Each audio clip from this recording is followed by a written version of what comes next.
Oh yes, you know exactly what that means. I know it's Wednesday, I know it's 2 days too late, but guess what? You can never be too late to submit a King's Wrestling review. I'm back. I know I always say that I'm back. I'm pulling the rock like I'm wearing the t-shirt saying that I'm back and then coming back and then leaving and then coming back and then saying that I'm home and all that. Hey, college is hectic, household is hectic. I can only make a video when I'm ready to make a video. So, I'm here, and it's time to talk about WrestleMania. WrestleMania 28 was this Sunday, and it was probably one of the best, if not the best WrestleMania I've ever sat down and watched before. And I have seen many WrestleMania. But this one had a build up for a year. The main event was set in stone the day after last year's WrestleMania. I was in the building in Atlanta, Georgia when The Rock and John Cena shook hands and made this match official. So, seeing that it was a year in the making, buy rates were huge. The numbers came in today. WrestleMania made 1.9 million people enjoy the show.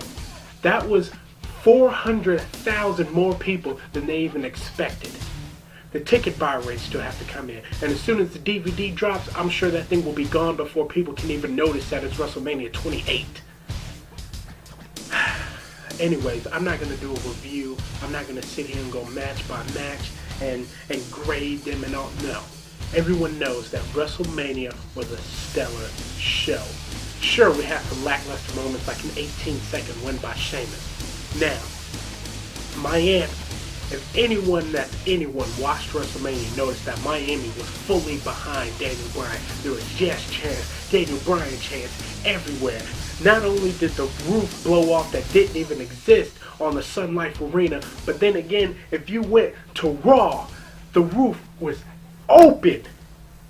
Daniel Bryan yeses the whole night. When Alberto Del Rio came out, they were yelling, see, someone, a lot of someone like Daniel Bryan. And an 18-second squash match wasn't what they were looking for. So, we had an 18-second tragedy that happened. And then after that, have matches and matches and matches. The other waste of time that happened was the Divas match. Now, of course, everyone knows we have to have a celebrity match. Whoop-de-doo. But to combine the celebrity aspect and the Divas aspect into two matches into one that no one gives a crap about, garbage. That match was terrible. Kelly should be ashamed of herself. Beth Phoenix should have found karma, drug her to Miami, told her, you know what, I'm sorry about your baby, here's a card, let's have a match, and do it.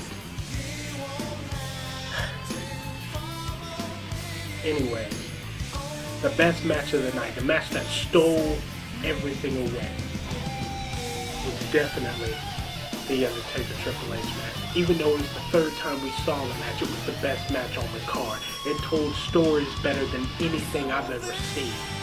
Having Shawn Michaels as a special guest referee made everything complete. It truly was an end of an era. Everyone knows that after this, it is done. The mutual respect that was shown at the end of the match was awesome, and it was definitely a crowd moment that I would have killed to be there for. John Cena, The Rock. Matter of fact, before I even get to that, since that's considered the main event, I'm going to talk about Chris Jericho and CM Punk. Another match that was great. The build up for it was awesome. As we can see on Raw, this feud is going to keep going. But two of the best wrestlers ever in the WWE, I expected a little more. But since I see that this feud is going to continue, I'm not going to complain just yet. But it seems like that Chris Jericho's been brought back the same similar reason why Booker T was put back into the ring. To job to the wrestlers we have now, to make them bigger, to make them better. Chris Jericho hasn't won anything above CM Punk yet, besides the tag team match. That was it. Just like when Booker T came back and he started feuding with Cody Rhodes, he didn't win that title at all, but it made Cody Rhodes relevant. So, this happens, that happens, whatever. The match between CM Punk and Chris Jericho was awesome. But the moment that was awesome, the moment that we never expected, was the fact that John Cena was laying down for 3 seconds and lost to The Rock. Everyone, I don't care who you are, everyone wanted The Rock to win, but knew John Cena was going to prevail. Everyone compared it to WrestleMania 18, where it was Hulk Hogan versus The Rock, and Hulk Hogan passed the torch to The Rock. Everyone thought it was going to be the same scenario. Everyone thought that this was going to be another passing the torch. 10 years later, from 18 to 28, it is another passing the torch kind of match, and that John Cena is going to come out the winner. But we were all wrong. We were all wrong. John Cena slips off his wristband, throws it to the crowd, and does a hokey, into the people's elbow. Gets caught into a rock bottom for the 1, 2, 3. No one expected it, and that's why if there was a roof after it blew off for Daniel Bryan and it was sealed back, it would have been exploded off when The Rock won that match. Everyone didn't expect that. It was a shock to all moment. That led into the next night's Raw. That led into him coming out first thing and announcing that one day he will once again be the WWE champion. Now, whoever that champion is at that time, who knows? But then again, they might give him the title shot. They might give him that one more run and let him be done and have him be in the Hall of Fame. But we all know the main thing that happened on Raw. Of course, we had little things that happened, like the first day Laurinaitis is in charge. We'll see about that. We had the premiere of Lower Tensai, which if anyone knows that watched SmackDown when it was actually SmackDown, that's A-Train. One of the fastest, biggest guys that we have ever seen. And as you see, he's got a little makeover, but yet he's still dominant. Even though they used Alex Riley, which I don't really approve of, for a jobbing match, he took it, and he took a lot of it. But everyone knows what happened. Everyone knows that at the end of Raw, when John Cena came out and said that he wasn't going to make any excuse, that he just wanted to call The Rock out and congratulate him, that was a mistake. I knew that The Rock's music was not going to hit because The Rock has already been out. If that was going to happen, they would have saved both of them for the end. But The Rock's promo at the very beginning of the episode seemed rushed. It seemed like he was ready to get out of there, or that they were waiting for something to happen at the end that they needed more time for. We all know what that was. We finally have the next big thing back. Now, this is where most of my video is going to come out to. Brock Lesnar is back in the WWE, and yet it doesn't look that good. But, I'm going to give him some time. He retired from the UFC after a fight. I'm sure he's been taking a break. Hopefully, he builds back up what he used to be. But the thing is that Brock Lesnar is back. It's the simple fact that the next big thing, here comes the pain, Brock Lesnar is back into a four-sided ring.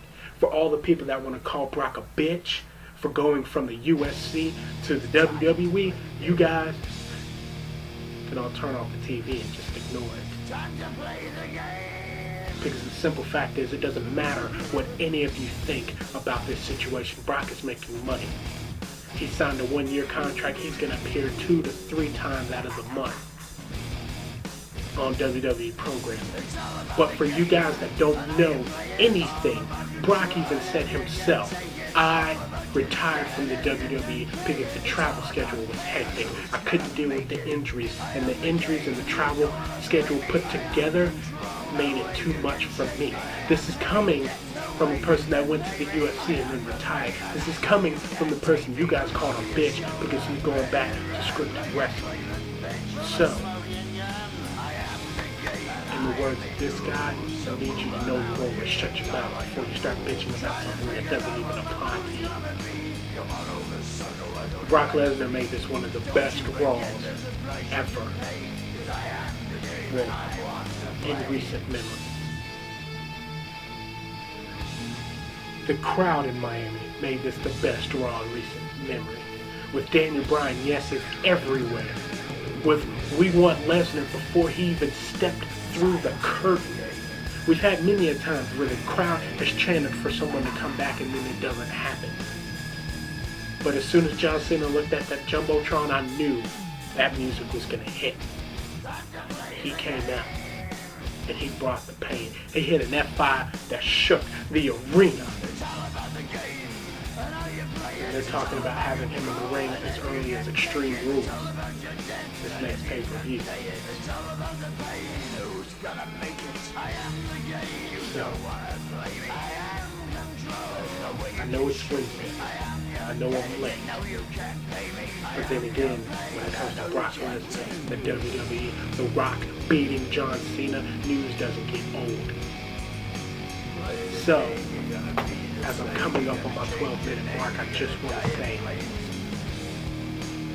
hopefully the WWE does things right and they keep this little hot streak they have going.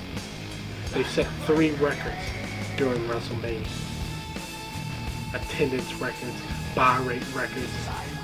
They made tons of money off of this WrestleMania. So hopefully they do the right thing, they continue what they're doing, and they make this year the year of the comeback.